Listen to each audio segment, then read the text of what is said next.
Halo kaum rebahan, selamat datang di channel hiburan kaum rebahan. Admin akan menghibur kalian melalui membacakan sebuah cerita novel yang sangat menarik, yang sangat seru, yang sangat layak untuk diikuti dari awal hingga akhir. Novel tersebut yang berjudul The History of Yi Chen. The Story of Yi Chen. Ya. Jadi di video ini adalah part ke 104 di mana mertua perempuan Yichen sepertinya dijebak oleh kakak iparnya dalam perjudian mahjong. Bagaimana cerita selanjutnya? Pastikan teman-teman sudah subscribe channel ini dan aktifkan lonceng notifikasinya agar tidak ketinggalan jika admin upload video terbaru. Jika kalian menyukai cerita seperti ini, jangan lupa di like. Jika berkenan, share juga ke teman kalian agar teman kalian juga mendapatkan hiburan seperti ini. Oke, kita lanjutkan di part 104. Menang. Sekejap, Helian langsung membuka kartunya.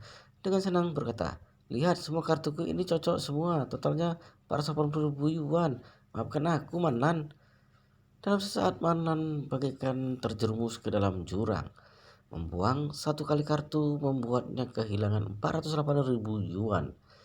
Setengah hari ini dia baru saja memenangkan 300.000 yuan lebih, tapi kali ini semuanya langsung raib. Dia bahkan harus menambahkan 100.000 yuan lebih lagi. Itu adalah 100.000 yuan. Hati Manlan sangat terpukul, dirinya benar-benar putus asa. Ken Hokiang yang berada di samping segera menghiburnya. "Aduh Manlan, tak ada yang selalu menang dalam permainan mahjong. Sejak tadi kamu sudah menang berkali-kali, kalah satu kali bukan masalah. Memenangkan menangkan saja lagi." Helian juga tersenyum berkata, "Benar, hanya kalah satu kali. Hari ini kita masih akan main beberapa ronde lagi." Akhirnya Manlan merasa sedikit terhibur, tapi dirinya juga nekat untuk mendapatkan seluruh uangnya kembali.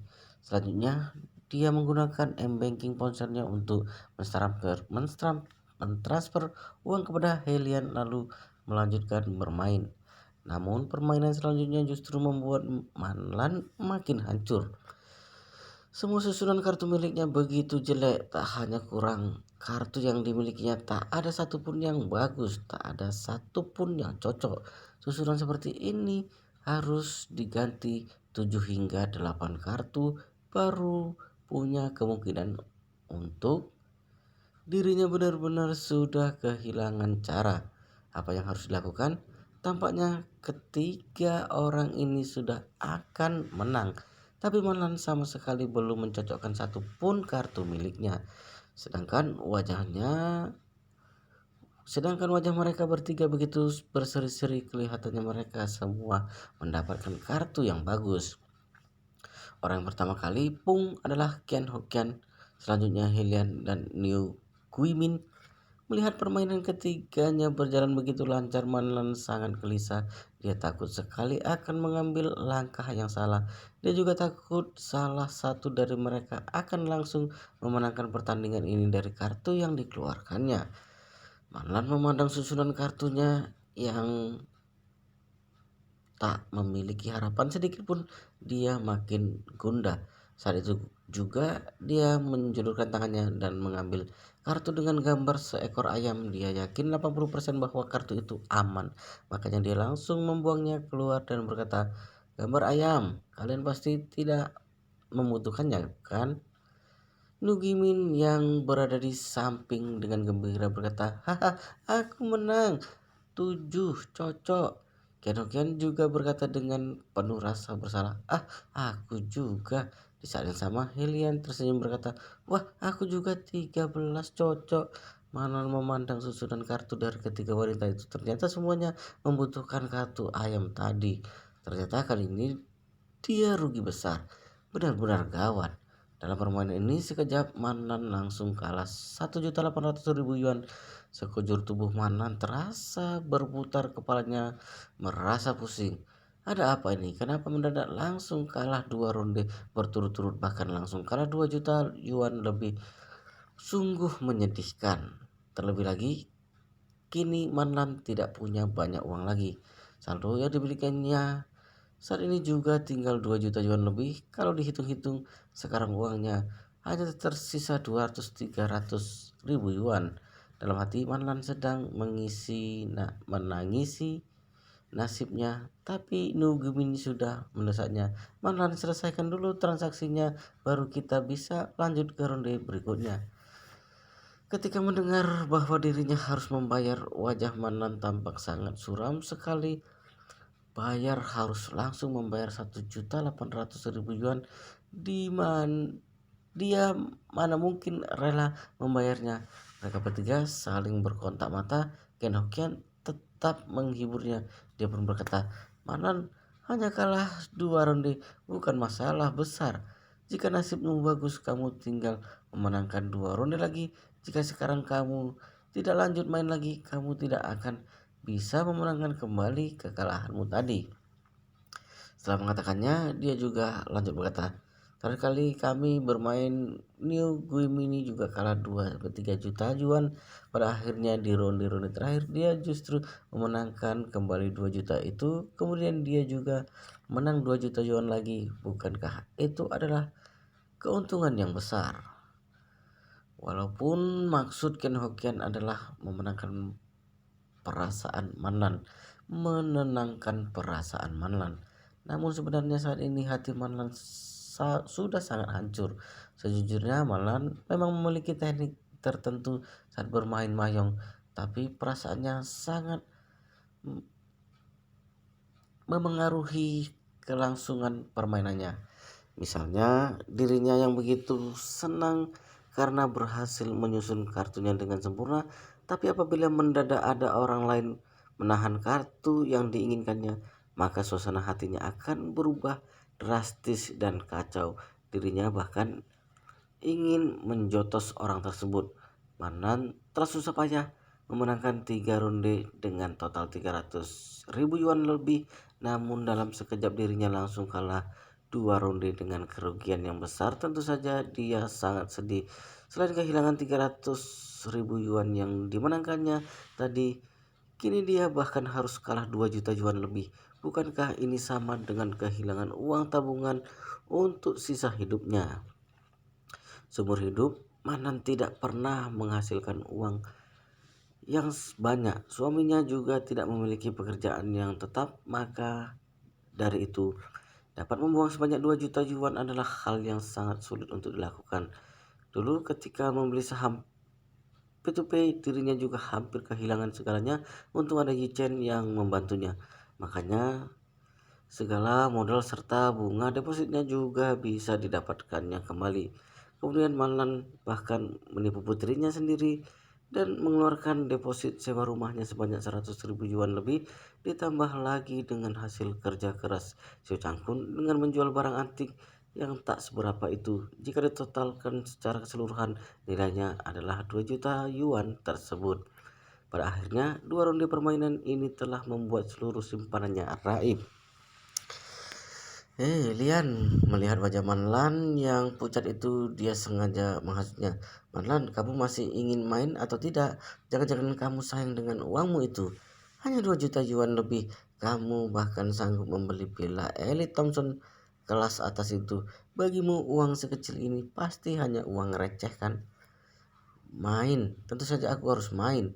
Manlan mengerutkan wajahnya kemudian berkata, uang sekecil ini tidak seberapa untukku. Yang penting kita main dengan gembira. Mari kita lanjutkan. Tentu saja kita ini bermain untuk bersenang-senang. Uang bukan masalah. Kenoken serta New Guimin turut berkata. Saat itu Manlan sama sekali tidak tahu kalau mereka bertiga telah saling bekerja sama.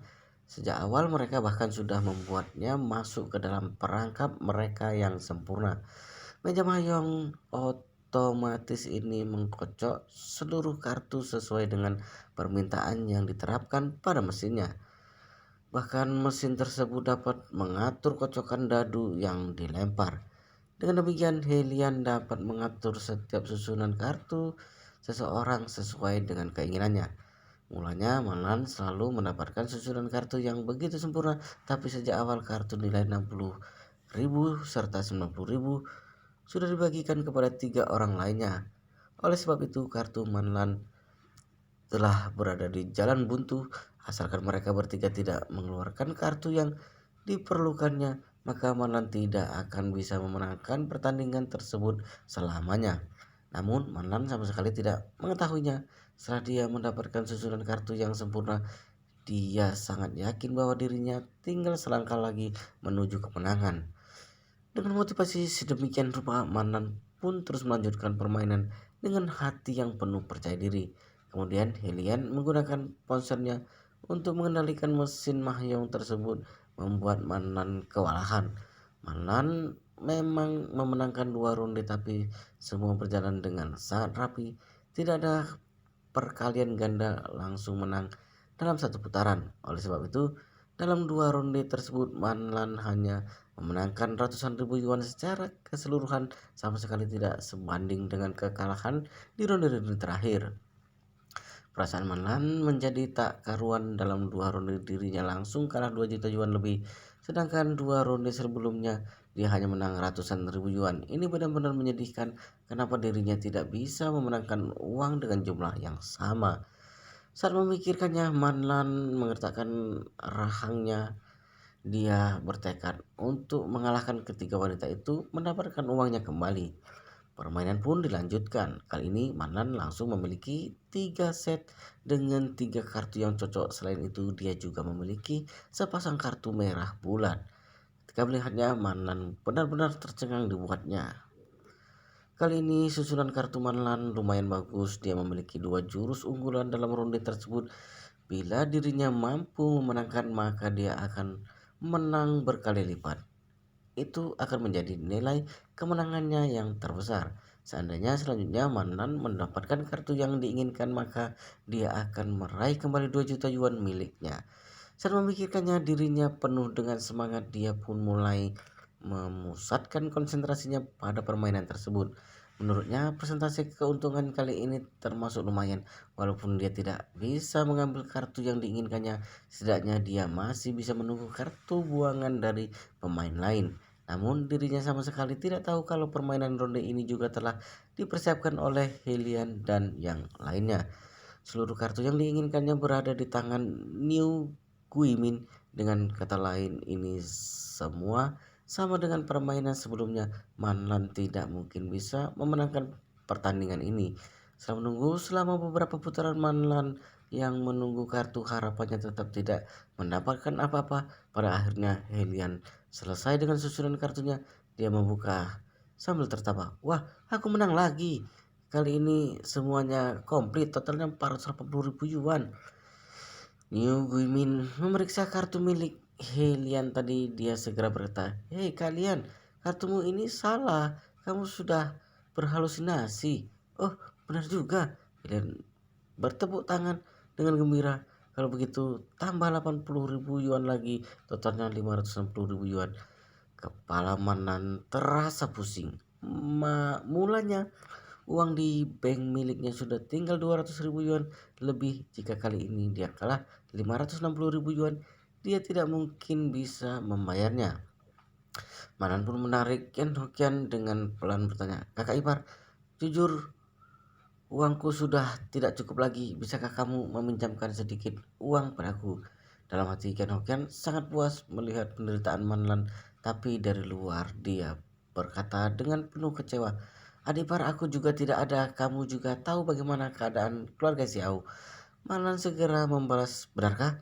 Bukankah kemarin kamu baru saja pergi melihat villa bersama kakak pertama? Lagi pula sebuah villa juga membutuhkan 10 juta yuan lebih, kan? Maka maka tidak bisa meminjamkan aku ratusan ribu yuan saja. Ken Hokian mendesah panjang kemudian berkata, semua uang itu telah diambil oleh si nyonya besar sialan itu demi membayar hutang grup Xiao. Manan berkata dengan gelisah, kalau begitu bagaimana ini? Uangku tidak cukup untuk membayarnya. Jika tidak bisa lanjut bermain lagi, apa yang harus kugunakan untuk mendapatkan uangku kembali? Saat itu juga Helian angkat bicara, Manan, jangan-jangan kamu sudah kehabisan uang. Jika tidak bisa bermain lagi, cepat selesaikan transaksi yang terakhir ini. Manan benar-benar panik. Dia tersenyum dengan terpaksa dan berkata, Mana mungkin aku tidak punya uang, aku hanya tidak membawa begitu banyak. Bagaimana kalau aku berhutang dulu untuk transaksi yang ini? Setelah 8 putaran ini selesai, baru kita hitung bersama. Manan berpikir hari ini dia harus mencari cara untuk memenangkan uangnya kembali. Jika sekarang dia tidak melanjutkan permainan, maka 2 juta yuan miliknya akan lenyap begitu saja. Helen begitu kaya, bahkan sering kalah beberapa juta yuan. Wanita ini pasti tidak begitu pandai soal uang. Dirinya pasti mudah untuk diajak bernegosiasi, jadi dia pasti akan memenuhi permintaannya. Siapa sangka wajah Lian mendadak berubah. Dia dengan keras berkata, "Manlan, kamu tidak boleh berbuat begini. Setiap permainan Mahyong harus langsung dibayar di tempat. Mana ada istilah utang. Sebelumnya saat aku kalah, aku langsung memberikannya padamu. Sekarang giliranmu yang kalah, kamu malah ingin menghindar." Elian pun lanjut berkata, "Lagi pula kalau kamu tidak mengeluarkan uang, lalu terus bermain Mahyong dengan kami, bukankah itu sama saja tidak ada jaminannya? Seandainya kamu menang, memang tidak masalah, tapi bagaimana kalau kamu kalah? Bagaimana dengan kami?" Wajah Manlan memerah karena malu. Dia tidak sanggup berkata apa-apa. Melihat tampangnya yang demikian, Elian tetap dengan sinis berkata, "Ken Hokian bilang cara bermainmu lumayan bagus, makanya aku bersedia bermain denganmu. Jika kamu tidak bersedia mengeluarkan uang untuk melanjutkan permainan, maka silakan kamu selesaikan transaksi 560.000 yuan ini. Permainan hari ini berakhir sampai di sini. Kita tidak akan bermain bersama lagi."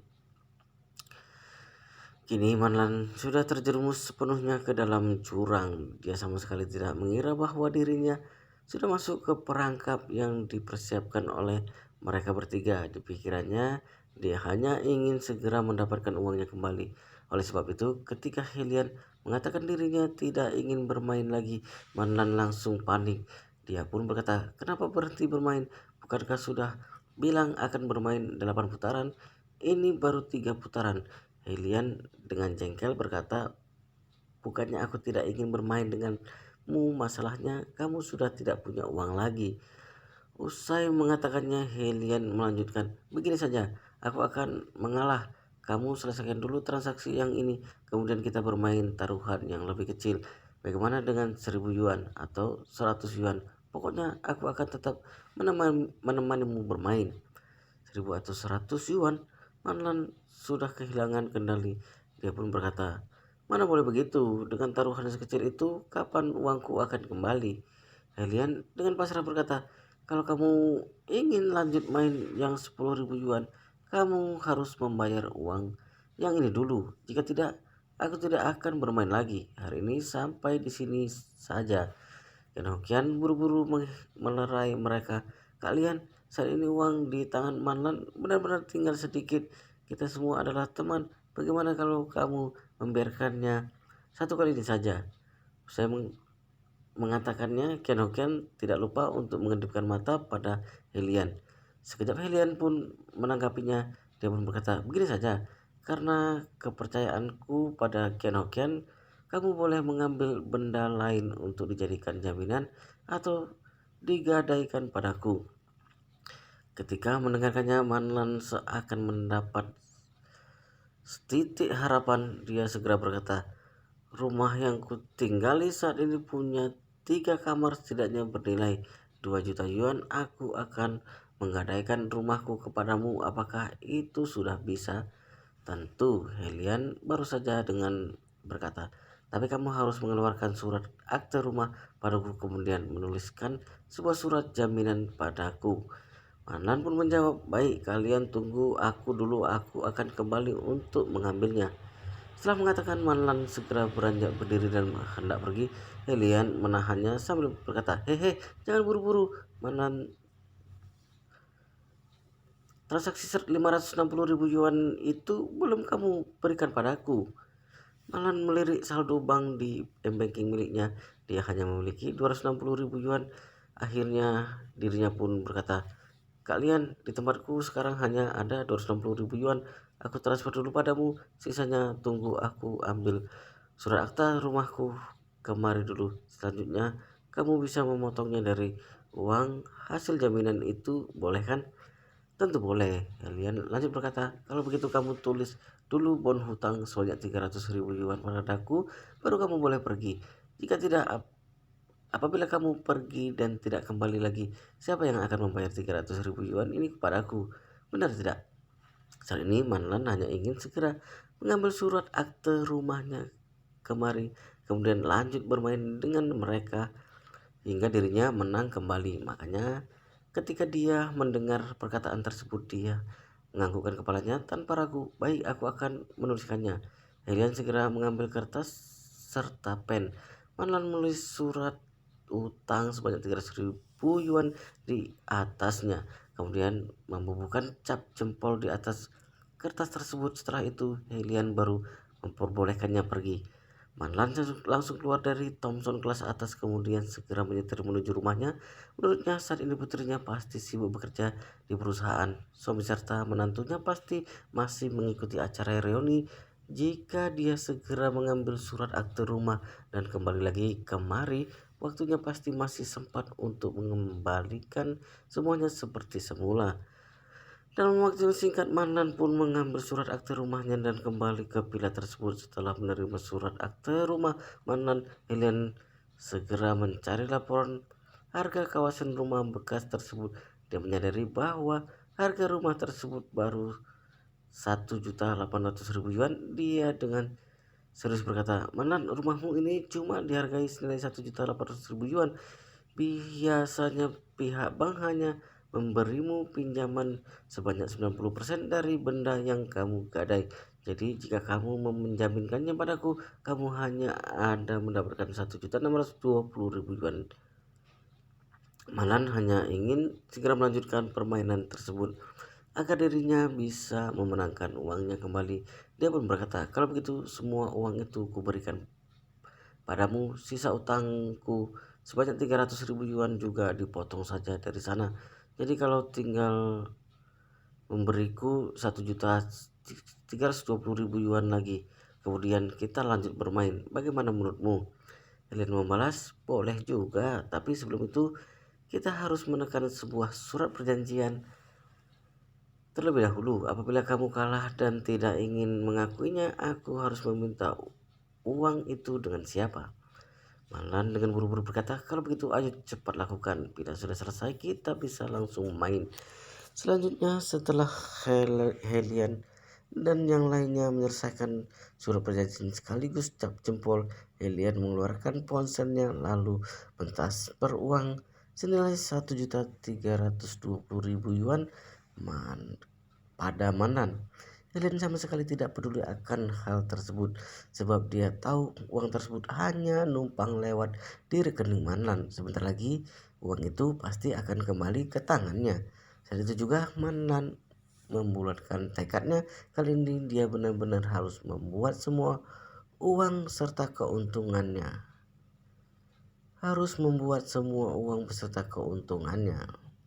Selanjutnya mereka pun segera memulai permainan, namun Manan tak pernah menyangka tidak sampai setengah jam dirinya langsung kalah telak, membuat sisa uang 1.320.000 yuan miliknya melayang begitu saja. Kini Manan benar-benar kalap ketika seluruh uangnya habis. Saat itu juga dirinya dengan tidak puas berkata, Mari ayo main satu ronde lagi. Lilian berkata, hei Manan, sekarang kamu sudah tak punya uang lagi. Jika terus bermain, bagaimana jika kamu kalah lagi? Aku. Dalam sekejap Manan tak tahu harus bagaimana menjawab pertanyaan tersebut. Saat ini dirinya memang sudah tak punya apa-apa. Seluruh simpanan uang miliknya telah raib termasuk rumah satu-satunya. Sekarang dia sama sekali tidak punya benda berharga untuk digadai. Saat itu juga Helian menyipitkan matanya, kemudian dia melihat gelang permata giok milik Manan. Dia pun berkata, wah sepertinya gelangmu ini lumayan juga. Gelang? Manan menunduk dan melihat gelang di pergelangan tangannya. Dia baru teringat sesuatu, ternyata dirinya masih memiliki benda berharga ini. Gelang ini adalah pemberian pemimpin keluarga Qin, yaitu Qin Gang. Demi menyenangkan hati menantunya Yi Chen, dia memberikan gelang tersebut sebagai hadiah untuk Yi Chen. Yi Chen memberikan gelang itu pada putri Manlan securan, namun putrinya tersebut tidak menggunakannya. Makanya Manlan diam-diam mencurinya. Kemudian dia pun dengan percaya diri memakainya di depan umum. Itu hanya sebuah gelang. Yi Chen juga tidak mempermasalahkannya. Terlebih lagi saat itu Securan juga tidak enak hati memintanya kembali dari ibunya. Pada akhirnya dia terus memakai gelang tersebut di tangannya. Manon langsung mencopot gelang itu dan menyodorkannya pada Elian dengan kalap berkata, "Gelang ini adalah giok buatan elit. Aku membelinya dengan harga 5 juta yuan. Jika aku jamin ini padamu, setidaknya kamu harus menghargai senilai 4 juta yuan, kan?" Elian menerima gelang tersebut. Dia menunduk dan memeriksanya. Wajahnya pun tampak takjub. Gelang ini memang terbuat dari produksi kelas atas. Gelang giok dengan biji permata. Benar-benar benda yang sangat bagus. 5 juta yuan sama sekali tidak mahal. Namun Elian adalah orang yang bergelut di bidang perjudian selama bertahun-tahun. Dia paham sekali bagaimana menipu serta memprovokasi seorang. Dirinya sudah termasuk ahli yang profesional dalam bidang tersebut. Selanjutnya Helian tertawa sejenak lalu mengembalikan gelang tersebut pada Manlan. Dia tersenyum dan berkata, "Manlan, gelangmu ini memang bagus, tapi sebenarnya sama sekali tidak pantas dihargai dengan 5 juta yuan. Paling banyak juga beberapa ratus ribu yuan." Mana mungkin, Manlan memikirkannya. Benda ini ku beli dengan harga 5 juta yuan. Aku bahkan sudah melihat bonnya. Walaupun harga belinya 5 juta yuan, harga jumlah belum pasti juga demikian. Helian menyeringai sambil berkata, "Perhiasan dengan material giok sebagian besar terbuat dari mineral. Kamu sudah ditipu oleh penjual gelang ini. Sekarang mana boleh kamu menipuku juga." Usai mengatakannya, Helian pun melanjutkan, "Begini saja, karena hubungannya baik kita, aku akan menghargai gelangmu ini seharga 1 juta yuan. Itu sudah sangat banyak. Jika kamu bersedia, sekarang langsung tanda tangani surat perjanjian. Jika tidak, kita lupakan saja hal ini." Manlan sudah lupa diri. Dia segera membalas, "Aku bersedia." Dia saat dia Di saat yang sama, Kian Hokian mulai angkat bicara. "Wah, Manlan, sebaiknya hari ini sampai di sini dulu. Jika gelangmu ini hanya dihargai 1 juta yuan, mungkin hanya bisa main 2 hingga 3 putaran. Apa gunanya?"